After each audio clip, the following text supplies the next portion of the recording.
تو بہرحال یہ مخدوم اشرف کون ہے؟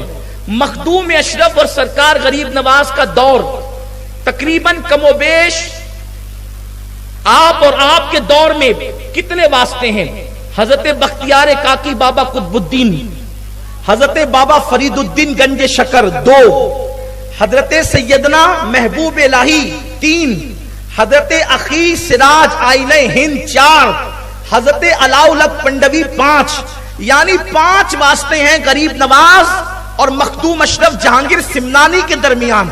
اب ذرا میں حوالے پڑھنے لگا ہوں اور حوالے کے ساتھ بات کرنے لگا ہوں۔ اولیاء اللہ کی بات ہم کبھی غلو نہیں کرتے، میں بارہا کہہ چکا ہوں، لوگ گڑ کر وہاں کہتے ہیں جہاں فضیلتیں نہیں ہوتی، کرامتیں نہیں ہوتی۔ ہمارے بزرگوں کے لیے دفتر کے دفتر موجود ہے الحمدللہ، اس لیے ہم سنیوں کو گڑنے کی ضرورت نہیں پڑتی۔ شیخ عبدالحق محدث دہلوی رحمۃ اللہ علیہ لکھتے ہیں یہ 5 واسطے ہیں سرکار غریب نواز اور حضرت مخدوم اشرف جہانگیر سمنانی میں۔ یہ سیدنا مخدوم اشرف جہانگیر سمنانی وہ ہے، شیخ عبدالحق محدث دہلوی فرماتے ہیں کہ سرکار غریب نواز فرماتے ہیں میرے سلسلے کے اندر ایک ایسا ولی پیدا ہوگا جو اپنے وقت کا غوث ہوگا، اس کا نام سید اشرف ہوگا اور وہ میرے سلسلے کو آج سر نو زندگی عطا کرے گا۔ جس کی غوثیت کا اعلان، جس کی ولایت کا اعلان حضور غریب نواز نے کیا ہے وہ سیدنا مخدوم اشرف جہانگیر سمنانی کی ذات ہے۔ اب آئیے ان کی غوثیت کا اعلان کون کر رہا ہے؟ ولادت مخدوم سمنا سے پہلے کس نے اعلان کیا؟